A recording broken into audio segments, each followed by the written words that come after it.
Think about, like, the ultimate cinematic betrayal. Oh, yeah.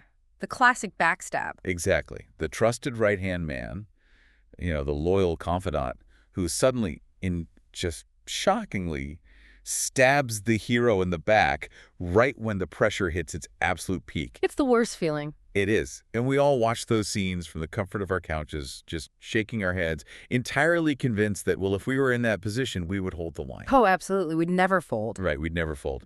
So, welcome to the deep dive. I want you to pull up a chair, yes, you, listening right now, because today you are the third person in this conversation. We're glad you're here. We are. Because today we are stripping away that comfortable illusion.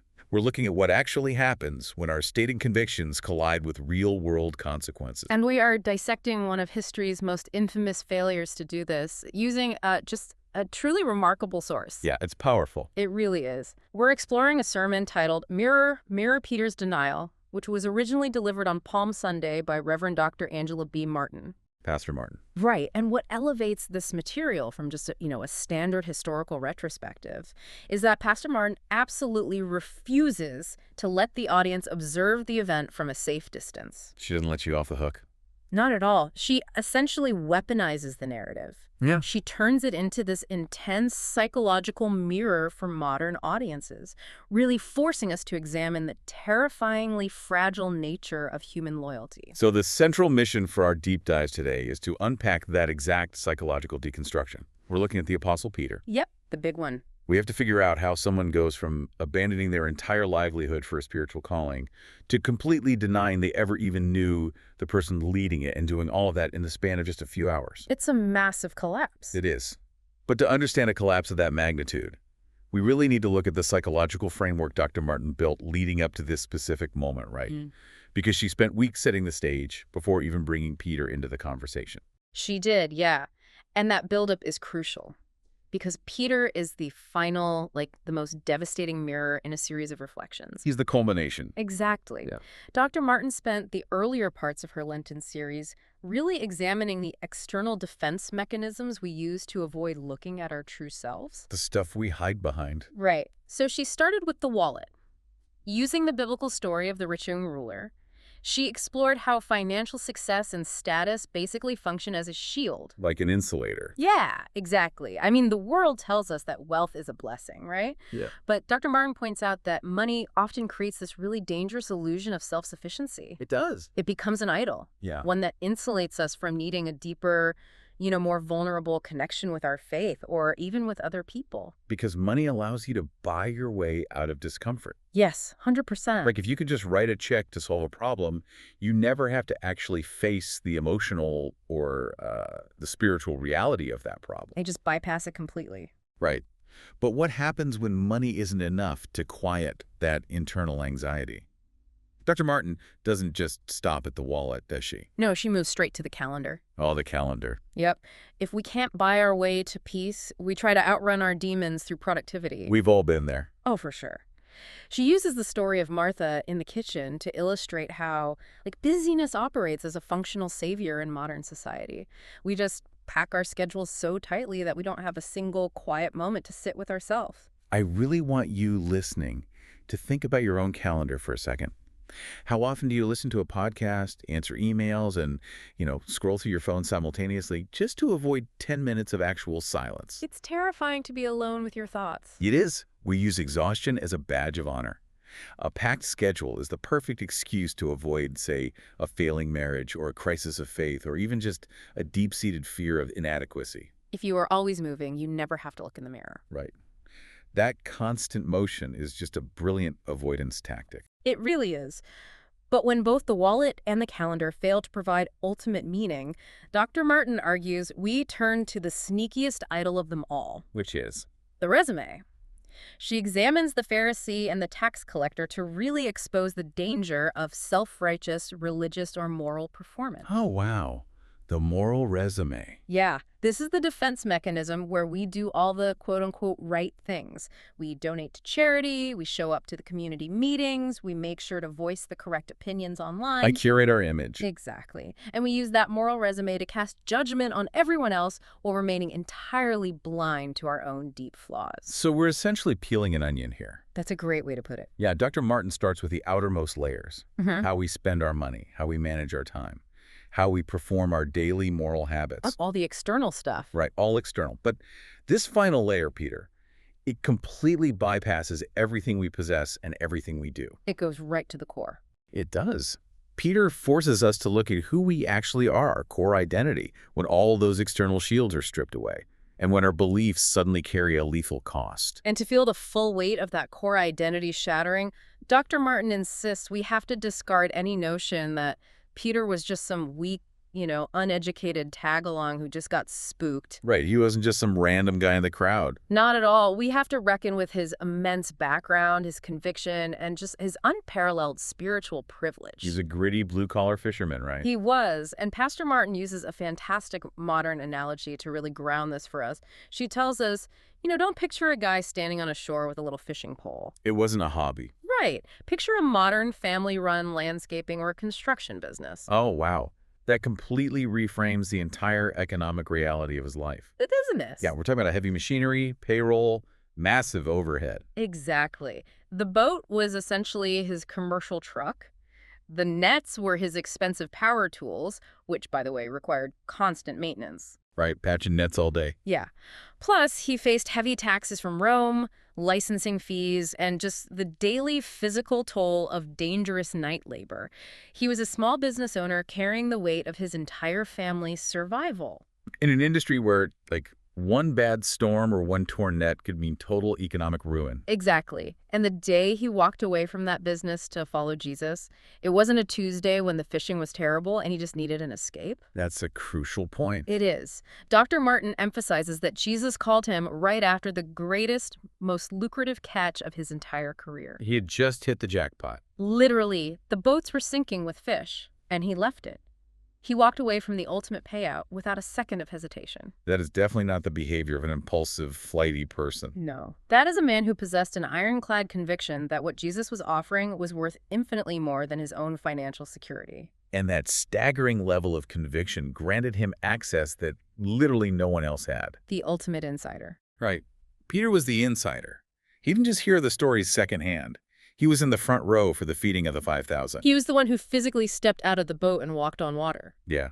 And Dr. Martin points specifically to the Transfiguration. Peter stood on a mountain, saw Jesus shining with blinding light alongside Moses and Elijah, and physically heard the audible voice of God declare, "This is my son." It's unbelievable access. It is. But, okay, I have to stop us right here and push back on Dr. Martin's premise for a second. Go for it. If Peter had all of this incredible access, if he literally walked on water and heard the audible voice of God, doesn't his eventual betrayal make him uniquely terrible? That's the logical conclusion, right? Yeah. It feels like his failure is an outlier. Like if a guy with a booming business and undeniable supernatural proof can completely fold under pressure, what possible hope does an average person who has never seen a miracle have of holding on to their convictions? And you're hitting on the exact tension that makes this sermon so uncomfortable. Dr. Martin actually anticipates that reaction. Oh, she does. Yeah, she argues that Peter's privilege doesn't make him an outlier. It makes him the ultimate cautionary tale. That is exactly why she calls him the most devastating mirror.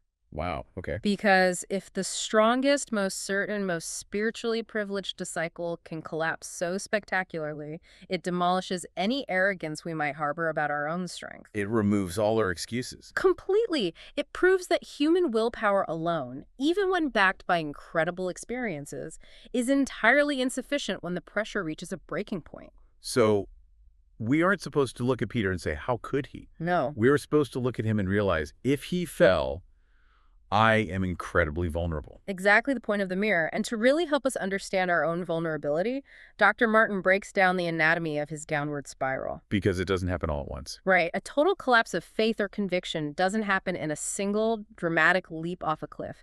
It is always the result of a series of micro-compromises. So let's trace his steps, starting at the Last Supper. Okay, so Jesus explicitly warns Peter. He tells him that Satan has asked to sift him like wheat. But Jesus adds this really crucial caveat. I have prayed for you. He's telling Peter the failure is coming, but he's already interceding for him before it even occurs. Exactly. And Peter responds with total bravado. Of course he does. He promises he is ready to go to prison and to death. She relies entirely on his own perceived emotional strength. But then the narrative shifts, right, to the Garden of Gethsemane in the middle of the night. Yeah, the pressure hits. An armed mob arrives with torches and weapons to arrest an unarmed man. And Peter, trying to make good on his promise, draws a sword and violently cuts off a guard's ear. He is completely ready for a physical war. Which is the exact moment Peter's entire paradigm is shattered. Right. Jesus violently rebukes Peter's use of force. He says, no more of this, reaches out and miraculously heals the ear of the man who came to arrest him. That must have been mind-bending for Peter. Totally. He then surrenders peacefully to the mob. Everything Peter thought he understood about what it meant to follow this Messiah. You know, the expectation of a triumphant, forceful rebellion, it just evaporates in an instant. The cognitive dissonance must have been paralyzing. I mean, he's prepared to die in a blaze of glory fighting for a conquering king, but he has absolutely no idea how to follow a leader who heals his enemies and just willingly walks into captivity. He's completely unmoored. So the rest of the disciples scatter into the night. But Peter does something incredibly nuanced here. Dr. Martin points out that when Jesus is taken away, Peter follows him, but the text specifically notes he follows at a distance. Yes, that phrase is everything. I really want to pause on that phrase, following at a distance. If we translate that into modern behavior, it sounds exactly like the concept of quiet quitting. Oh, that is such a fascinating way to frame it. Right. Let's explore the mechanics of that analogy. How does quiet quitting apply to deeply held personal or moral convictions? Well, think about what quiet quitting is in the workplace. You haven't officially resigned. You haven't handed in your badge. You're still on the payroll. Exactly. You still show up to the office, but you have emotionally and intellectually checked out.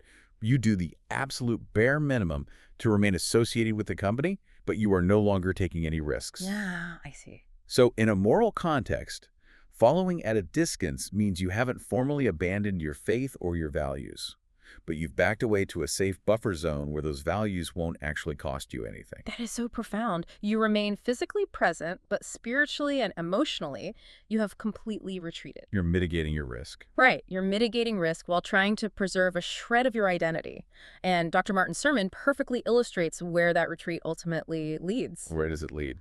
Well, Peter's quiet quitting takes him right into the courtyard of the high priest.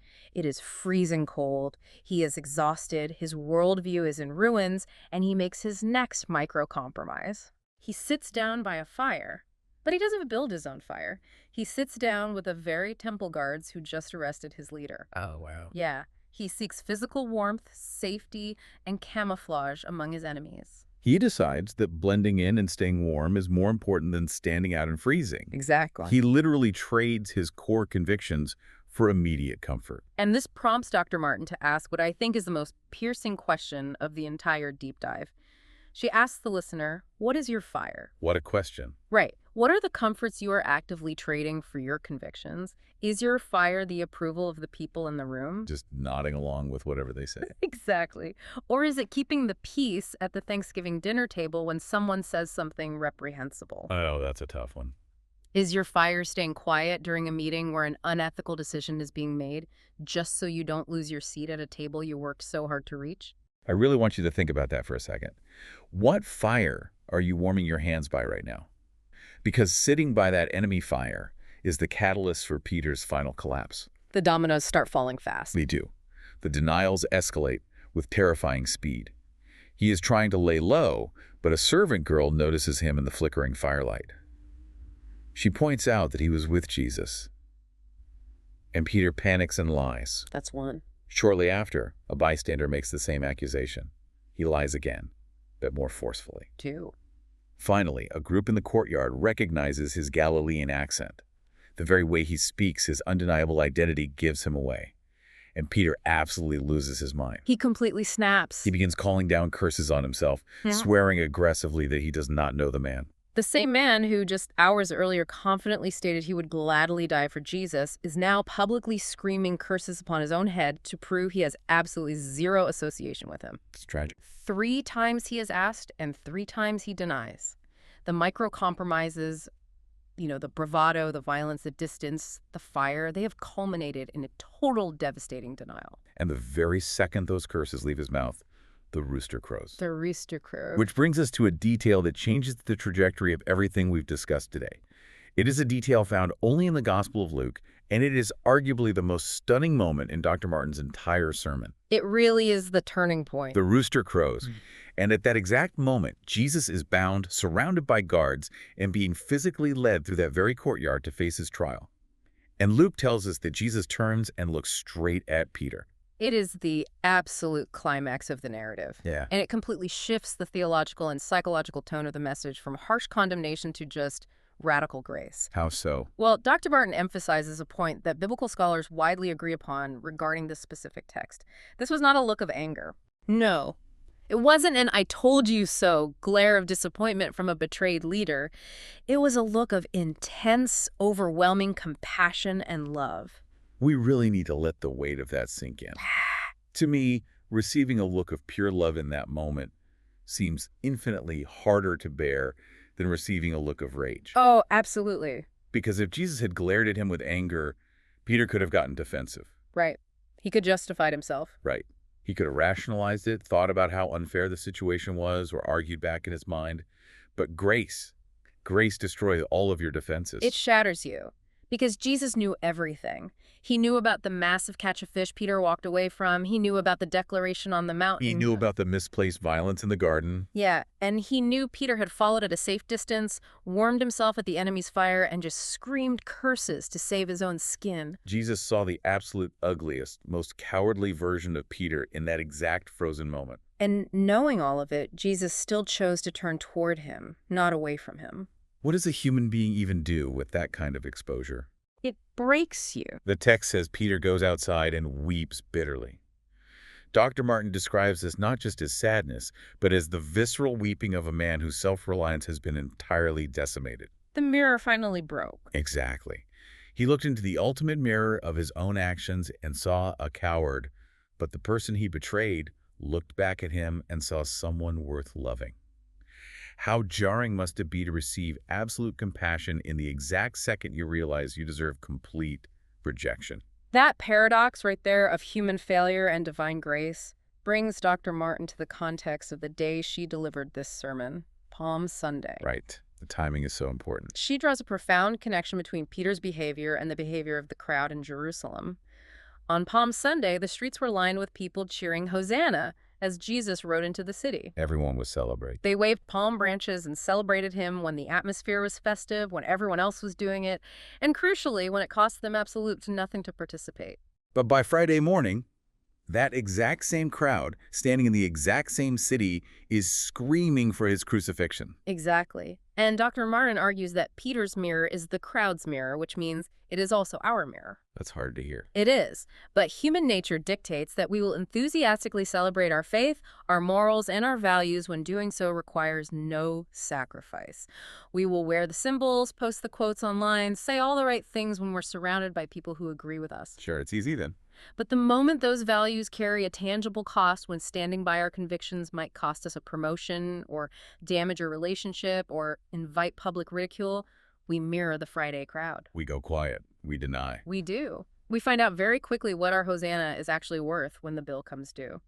We like to think we are the heroes of our own stories, but Dr. Martin's sermon forces us to confront the reality that we are far more likely to be sitting by the fire trying to blend in. Yet the central theme of her message absolutely refuses to leave the listener in a state of despair. Thank goodness for that. Right. The same Jesus who rode into Jerusalem on Palm Sunday, knowing with absolute certainty that the cheering crowd would demand his execution in 5 days, is the exact same Jesus who turned his head in the courtyard to look at Peter. He knew the betrayal was coming, and he moved toward the betrayers anyway. So let's pull back and look at the entire landscape we've covered today. It's been a lot. It has. We started by peeling away the everyday layers we use to protect our egos. We looked at how we hide our insecurities behind our financial success, the wallet. Right. We examined how we use a manic, overflowing calendar to outrun our internal anxieties. We dissected the sneaky way we use moral and religious performance, the resume, to judge others while ignoring our own flaws. And then we drilled all the way down to the core identity. We followed Peter's dramatic descent. We watched a man who possessed ultimate privilege, a successful business owner who became a front-row witness to miracles slowly unraveled. We traced all those micro-compromises. From the arrogance at the Last Supper, to the shattered expectations in the garden, to following at a safe distance, and finally seeking comfort at the fire of his enemies until his convictions completely collapsed into curses. And when the illusion of his own strength was entirely broken, he was met not with vengeance, but with a devastatingly compassionate look from the leader he just denied. Such a powerful image. It is. So I want to bring this right back to you, the listener. Where in your own life are you following at a distance? Are you quiet quitting on the values you claim to hold most dear? That's a hard question to ask yourself. It is, but you have to. Look closely at the rooms you sit in and the conversations you tolerate. What is the fire you are warming your hands by right now, just to blend in and avoid the friction of standing out? We all have one. We do. Dr. Martin's sermon is a challenge to stop running from that mirror.